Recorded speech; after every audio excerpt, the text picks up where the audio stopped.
The news tonight: an explosion in the Yemeni city of Marib kills at least 6 people and wounds 20 as people pay condolences for army leader who was killed in the attack a few days ago.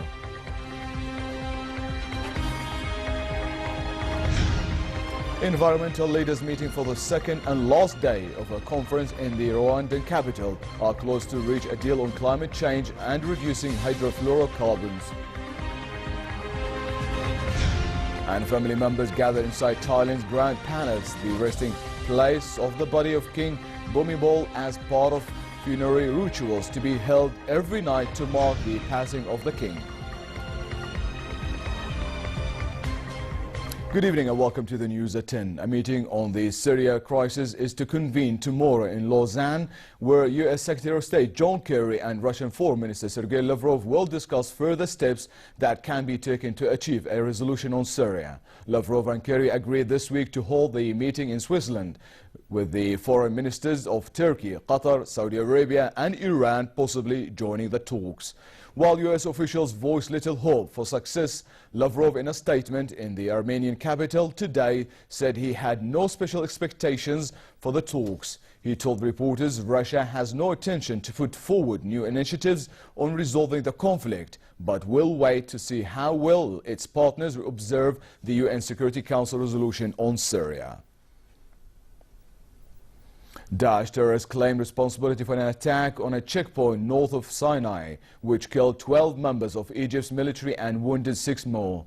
The military said it killed 15 terrorists in return. The attack, 40 kilometers from the town of Bir al-Abd, is the first major attack in the central Sinai area. The attack has used assault rifles and some heavier weapons, according to medical and security sources, who added that the wounded were taken to hospital in Al-Arish. Pro-Libyan government fighters took control of some areas in a strategic neighborhood which was under Daesh control in the coastal city of Sirte. The area, called Neighborhood 3 District, is thought to be the last holdout of the terrorist group. This development comes after a 5-month campaign backed by U.S. airstrikes. Daesh took over Sirte a year ago, exploiting the chaos and violence in the country. Although losing the city would be a major blow to the group, officials believe some of its fighters and commanders escaped before Sirte was surrounded and may continue to wage guerrilla-style attacks even after its liberation. In Yemen, an explosion killed at least 6 people and wounded 20 as they attended a funeral service in the city of Marib, east of Sana'a.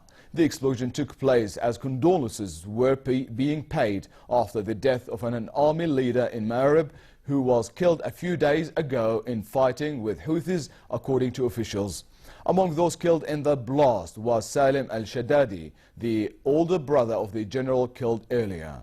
Fighting in Yemen has intensified since UN-sponsored peace talks in Kuwait ended in August without an agreement. The fighting has been concentrated around the country's Houthi-controlled ancient capital Sana'a, where little territory has changed hands. Britain, meanwhile, said on its plans to put forward a draft United Nations Security Council resolution calling for an immediate truce in Yemen and a resumption of peace talks. 3 Turkish soldiers were killed and 12 wounded when 3 separate roadside bombs hit military vehicles in Turkey's largely Kurdish southeast. There was no immediate claim of responsibility, but security sources said Kurdistan Workers' Party (PKK) militants were suspected of having planted the bombs. The bomb which killed the 3 soldiers was set on a road between the provinces of Diyarbakir and Mardin. 2 others were in the provinces of Van and Hakkari and wounded 12 soldiers, 2 of them critically. Meanwhile, Turkish police raided the Court of Appeals armed with arrest warrants for 189 judges and prosecutors as part of a crackdown on state officials following the July 15 coup attempt. The chief prosecutor in Ankara had called for the arrest of members of the judiciary at the Justice Ministry and other courthouses, including judges working at the Court of Cassation, the Court of Appeals and the Council of State. Yesterday, the Education Ministry removed 2,400 teachers from their posts as part of the investigation, and the Defense Ministry said the Turkish Armed Forces sacked 109 military judges also yesterday. Environmental leaders met for the second and last day of a conference in the Rwandan capital to try and reach a deal on climate change and reducing hydrofluorocarbons, or HFC. Chief of the United Nations Environmental Programme, Eric Solheim, voiced optimism about the prospect of a deal, but warned that the public expects real progress. Scientists say a quick phase down of HFCs could be a major contribution to slowing climate change, avoiding perhaps 0.5 degrees Celsius, 0.9 Fahrenheit of a project rise in average temperatures by 2100. We are clearly very close to an agreement, but as when you run a marathon, even if you have made 40 kilometers, there's still 1 kilometer to go or 2, and that's where we are. We must go the last 1 or 2 kilometers of a long run. But I'm optimistic that at the end of this, we will make it, and frankly, people of the world should expect us to make this agreement, and we will have a hard time finding the excuse if we don't make this agreement work. Inside Thailand's Grand Palace, the resting place of the body of King Bhumibol, monks gathered and held prayers with members of the royal family in attendance. The ceremony, part of funerary rituals, is due to be held every night at the palace to mark the passing of the king. Earlier, thousands wearing black gathered along the street between the hospital and Grand Palace to see the hearse as it passed by. The world's longest reigning monarch, who was worshipped as a father figure during his 70-year reign, died in a Bangkok hospital yesterday after a long illness.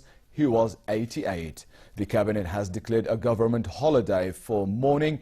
Flags are at half-mast and the mourning period is due to last a year. It was a surprise decision met with mixed views when Bob Dylan was awarded the Nobel Prize for Literature yesterday. But for fans who attended a scheduled concert in Las Vegas yesterday evening, it was a very welcome news. The prize makes 75-year-old Dylan the first singer-songwriter to win the honor. Here's more. The decision to make Bob Dylan the first singer-songwriter to get the Nobel Prize for Literature hasn't pleased everyone, but fans leaving his show in Las Vegas on Thursday night were all for it. I think his music has impacted generations and has lasted for a while. He relates to people and their emotions. He's a storyteller, basically, a balladeer. I know I was with some people I work with, they said, why Bob Dylan get, and it's because he's a poet, and he's written hundreds and hundreds of songs. So. The award's being welcomed by some well-known authors like Salman Rushdie. Others are decidedly underwhelmed, even from the grave. The late novelist Norman Mailer once said, "If Dylan's a poet, I'm a basketball player." People in Rovaniemi, northern Finland, have been treated to the stunning light shows known as the Northern Lights, with early autumn being a good time to enjoy the phenomenon, which is the result of collisions between electrically charged particles from the sun that enter the Earth's atmosphere. The phenomenon is notoriously difficult to predict, but some experts suggest there may be an increased chance of seeing the light show around the March and September equinox due to increased solar activity. The phenomenon is known as aurora borealis in the northern hemisphere and as aurora australis, or the southern light, in the southern hemisphere.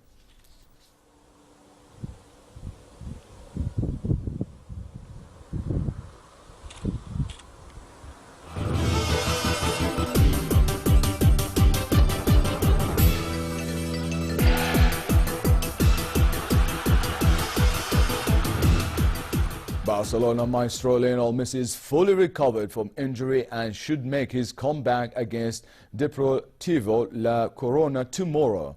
The 5-time World Player of the Year has resumed full training after sustaining a groin injury in the 1-1 draw against Atletico Madrid last month.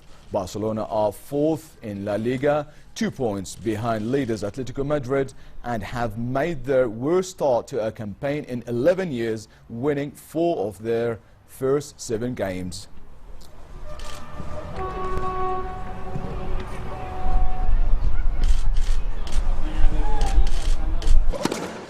In tennis, world number 1 Novak Djokovic fought back to beat Misha Zverev to secure his place in the semi-finals of the Shanghai Masters. The Serb came back from a set and a breakdown against the German world number 110 to win 3-6, 7-6, 6-3 in 2 hours, 20 minutes to go through to meet Spain's Roberto Bautista in the last 4.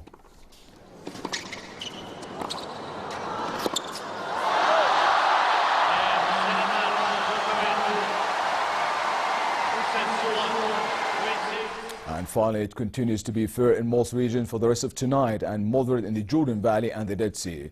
Tomorrow, a slight drop in temperatures is expected, but it remains relatively hot in most areas with a high of 30 in Amman. Wind will be northwesterly moderate to brisk. The Gulf Aqaba can continue to expect high temperatures tomorrow with northerly moderate winds and slightly high seas. Next are the lows and highs for tonight and tomorrow.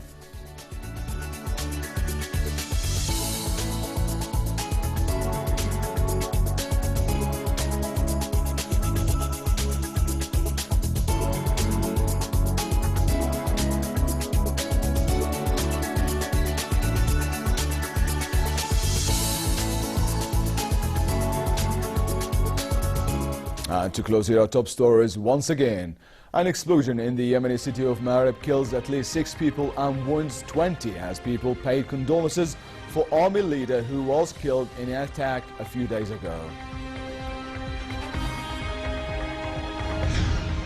Environmental leaders meeting for the second and last day of a conference in the Rwandan capital are close to reach a deal on climate change and reducing hydrofluorocarbons. And family members gather inside Thailand's Grand Palace, the resting place of the body of King Bhumibol, as part of funerary rituals to be held every night to mark the passing of the king. And with that, we come to the end of tonight's news. I'm Lawal Balkar. Thank you for joining us.